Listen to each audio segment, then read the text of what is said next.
If today is your first time in trying Farlight 84, or whether you're interested in playing Farlight 84, I'm going to be telling you today ways on how to become a professional player in Farlight 84. Also, don't forget to click on the subscribe button and please give us a like. Without wasting much of your time, let's get into the video.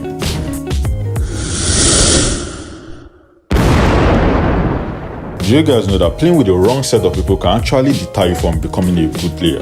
Let me tell you why. If 4 friends start Farlight, and 2 of them start playing with a pro player and the other 2 stop playing with a pro player, guess the ones that are going to be very much better in the game in a couple of weeks? Obviously the ones that are playing with the pro player, because the pro player will be able to teach them the tricks and the skill set they need to be able to be good in the game. So try to leave those your noob friends and try to play with some pro players now, so you can obviously learn some things from them. Let's move on to the second tip on my list.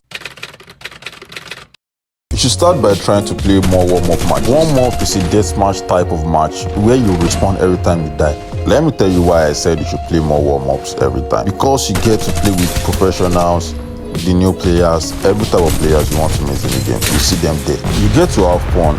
Likewise, upgrade your skill set every time you play warm-up matches. Trust me, you're going to die almost every time you respawn, or you might not even be on the scoreboard list of the top players that are having the most skills. But you have your fun and you will learn more things in the game. So let's move on to number 3.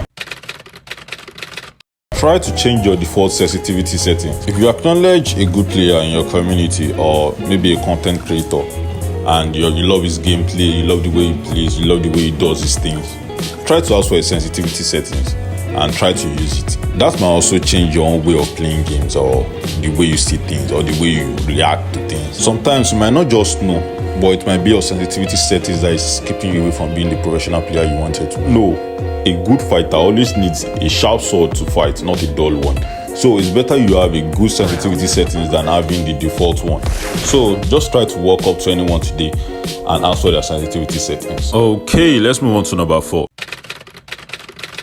You should start by trying to play 1v1s with people. Challenge people to a 1v1. No matter what the person is, just try to challenge the person and try to take the person 1v1. So whenever you are in that type of situation, in game or in BR, you can know the steps to take and whatever you need to do. You might not just know. 1v1 will upgrade your skill set and will let you know what to do whenever you're in that type of situation in game. So it's better to just practice on that aspect than not practicing on that aspect and entering inside the game. Then you'll be in that type of situation and you won't be able to help yourself. Even if the player is the best player in your community and you're asking for a 1v1 and he accepts, don't try to run. Play him in the 1v1. Even if he beats you like a mad dog, try to play him again. Play him multiple times until you see you are getting better. Then trust me, that is the best way to become a pro player. So we are coming to the end of the video, and this is going to be the 5th tip on my list.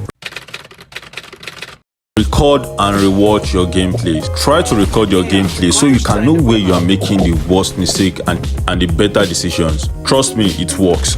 Whenever you enter into a BR match or a TDM match, just try to press screen record and record your gameplay so you can be able to check your gameplays after the match.